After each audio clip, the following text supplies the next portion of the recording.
As Evan was the Grand High Pair's heir, master vampires had come from far and wide to attend.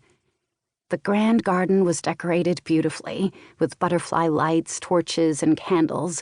Many tables circled the man-made dance floor, which was currently far from empty. Most of the dancers were vampires, but a few were intoxicated humans. Feeding from them was the only way our kind could get drunk, and many vampires were blitzed at this point.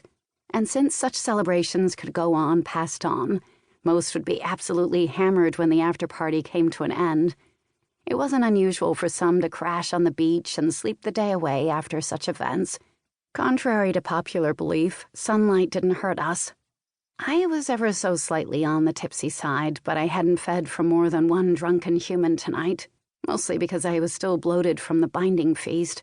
Vampires didn't need solid food to survive, but we certainly indulged. "Evan's looking mighty fine in that tux," Ava commented. She slid me a mischievous look before tipping her chin toward a particular cluster of guys. "Max is looking rather dashing, too." I ignored the flutter in my stomach. It didn't matter what the male in question was wearing. He always looked like he just stepped right out of a Sexiest Men Alive article. Long and lean and muscled, Max Kincaid was all kinds of delicious. His watchful eyes made me think of a mountain lake, cool, calm, startlingly blue. His mouth was nothing short of carnal. It could curve into a warm, sexy-as-shit smile just as easily as a cruel, you're-so-fucking-dead grin. He'd recently traded his military haircut for a classic short back and sides, and damn if I didn't have the occasional urge to run my fingers through the rich brown strands he'd allowed to grow. I also wouldn't mind doing a personal inspection of his rock-hard abs, or maybe giving that epic ass of his a little squeeze.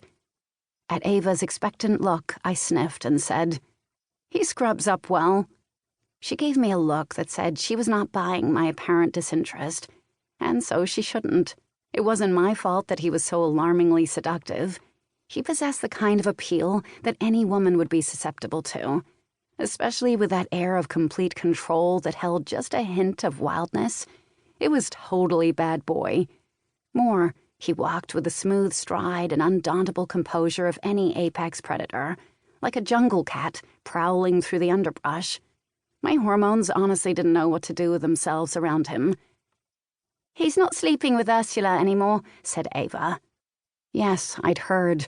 The female had apparently thought he intended to commit to her. It seemed that she was wrong, and I'd be lying if I said a part of me wasn't relieved about it, which was a little unfair of me, but there was no changing it.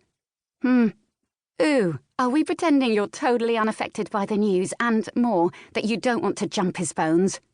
Yes, that's exactly what we're doing. So glad you're on board. She sighed. Fine, just know you're not fooling me. I see how much you like him, and I'm thinking it's a two-way street. Okay, now she was just confusing me. Perhaps you haven't noticed that he actively avoids me? Ava's brow creased. No, I have. While he never really sought you out in the past, he also never went out of his way to not be around you until recently. There's this weird, thick, crackly tension between you now. There was.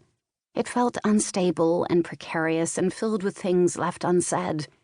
I had the feeling that was why Sam and Jared, a couple who were not only the Grand High Pair, but also the commanders of our squads, had forced Max and me to train together several times.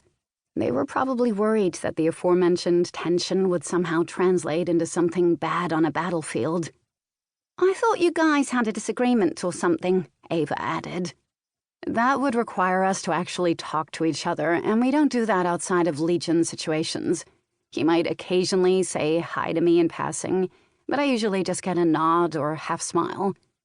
He was uber social with everyone else, though. All charm and confidence.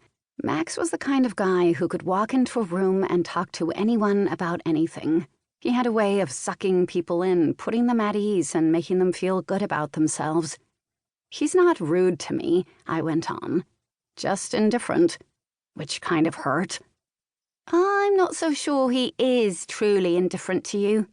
Give me one good reason why he'd fake aloofness towards me. He doesn't play mind games with women. If he's interested in a woman, he has no problems letting her know. But he's never once..."